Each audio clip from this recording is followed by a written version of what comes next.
Oh, it's just hilarious, isn't it? I can't do this one, seriously. I'm making a bad video because I can't get through the report without laughing at it. So companies aren't going to want to work with battery electric vehicles because it's going to cost them 98% of their profit to do so. I reckon what we should do is put them all together, every single one of the EVs that was sold in this country, and just have like a massive bonfire, because clearly it's not working. Good morning. I haven't got any scenery for you today. I hope that doesn't cause offence. Wasn't going to film today. I was going to do my door cards and my headlining on the Volvo, but I've just been sent this one and I just thought, oh yeah, we've got to dig into that. And then that led me onto a couple of other articles. So I think I'm going to actually film 3 videos. Oh, another day of not doing my headlining. Electric vehicle repair costs revealed versus internal combustion engine equivalent. Article from Fleet News, July 5th, sent to me by Simon from Lot 76 Cars. Go and subscribe to his channel.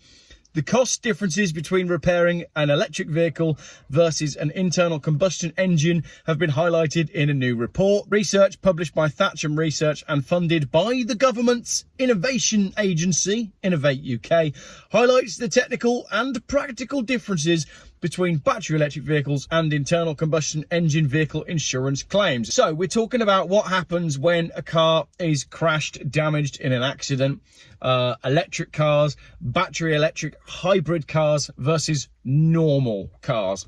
And you can probably already predict where this one is going, but let's have a look at the article and find out the stats. And then we'll have a little look at some commentary.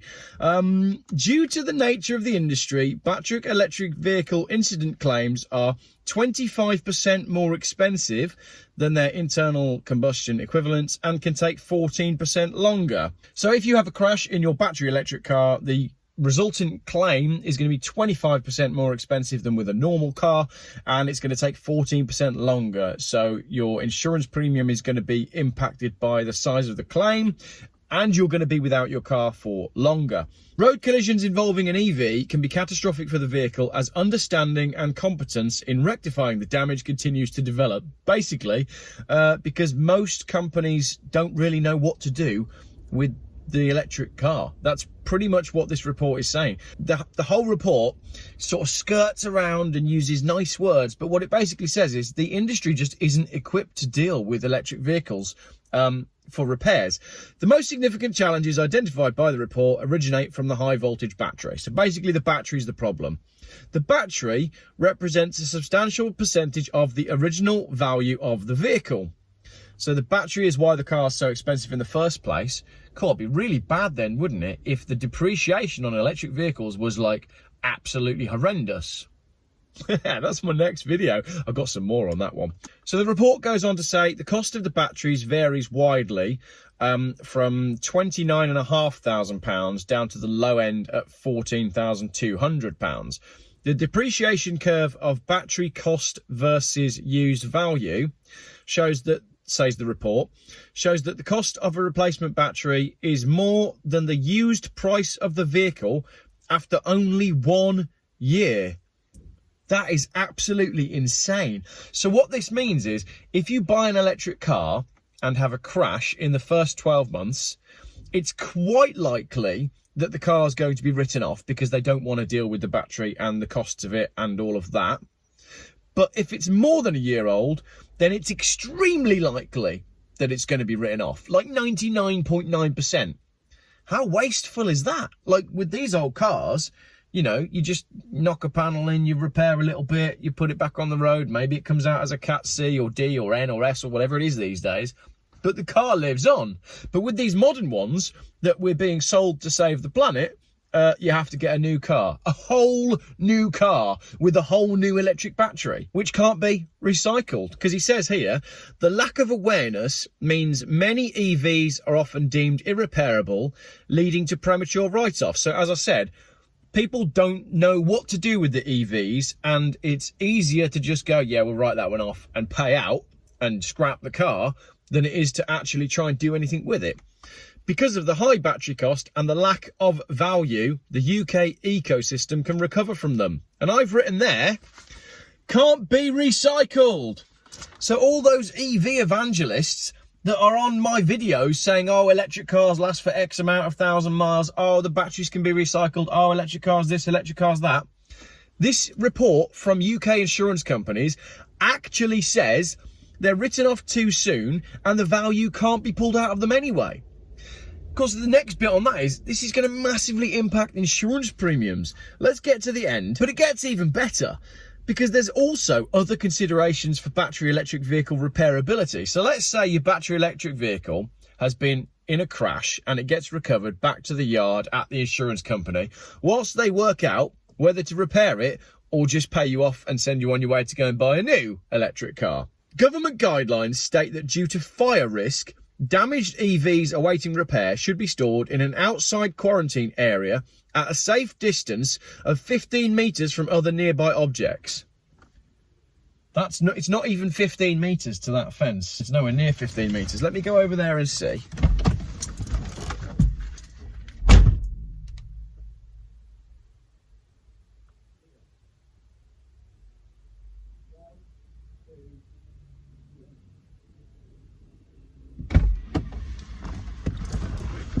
I reckon I can get 4 cars in that gap, and that's not quite 15 metres. And that's what this is saying. So your damaged EV needs to be kept 15 metres from other nearby objects. Now, all of these big storage companies, these accident management companies, time is money and space is money.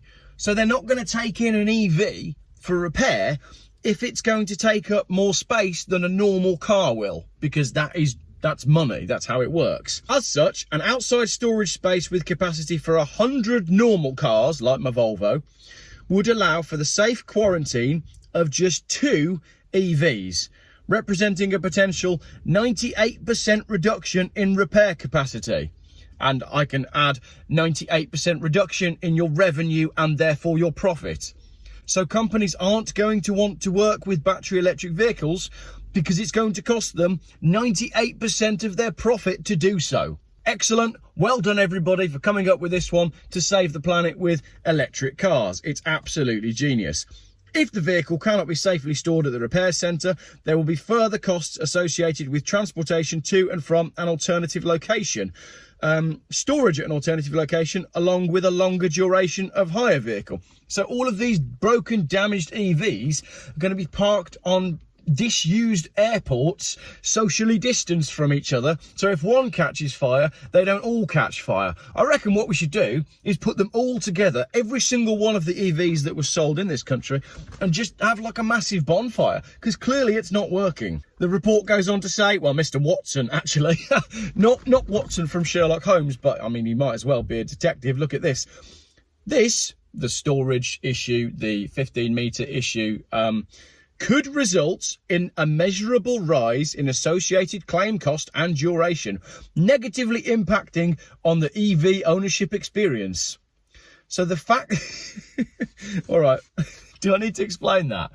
The fact that your insurance claim is going to take longer than normal because your electric vehicle meant that the person who was repairing it lost 98% of their profit just by the fact that they had to have your car on site means that you might not enjoy owning an EV because no one's going to fix it, and the hire car you're going to be given will probably not be an EV.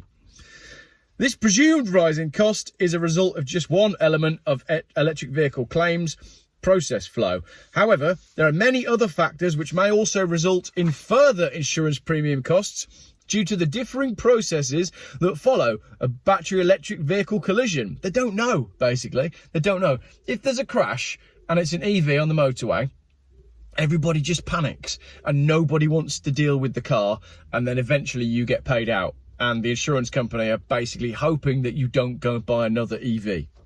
Recommendations at the end of the report.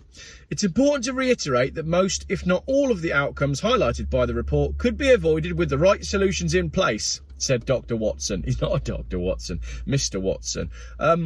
I've got the right solutions, okay, and they were already in place. Don't buy an electric car.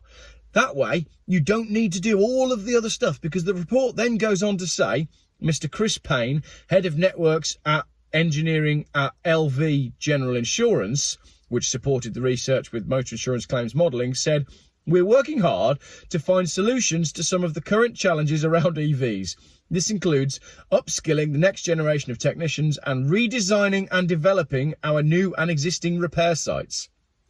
So in order for EVs to work for us as a nation, in order for us to save the planet, it's just hilarious, isn't it? I can't do this one seriously. I'm making a bad video because I can't get through the report without laughing at it. In order for us to save the planet with electric vehicles, which saves us from the giant hole that we've dug by using oil, what we've done is we've dug another giant hole over here whilst we mined the EVs, and now we need to completely rip up our infrastructure over here to make sure that it works. So we had existing stuff in place for repairing vehicles, vehicle repair centres. We had staff that were able to do it and skilled enough to do it with internal combustion cars, and now we need all new stuff. I said it before in previous videos, we're going to save the planet by building more stuff. Excellent. This will ultimately help us work towards a combined goal that enables the latest vehicle technology to be repaired safely and efficiently with the right skills, tooling and equipment to ensure we meet the needs of the future. Superb. So basically what they need to do is start again because of electric cars. Fantastic. So there we go. I'm sorry if I'm sorry if I laughed too much and made it difficult for you to follow the video because I couldn't get through the report. But just to summarize, electric vehicle repair costs are higher than your normal petrol-powered car repair costs, and they're a pain in the balls for everybody, from the person that drags the car off the motorway once it's been crashed, the storage company that it then goes to, the repair place that tries to repair the car, the storage place that then has to store the car because it can't be stored at the repair place, and the person who owns the car because it means they're going to be without their EV for even longer than they would have been if they just had a crash in a normal car. As usual, I have to conclude this video by saying just go and buy an old Volvo. I can have a crash in this and just carry on driving around in it because it's built like a tank, because in the old days they used to build stuff properly. Once again, we can save the planet by driving old cars. Love them, don't lease them.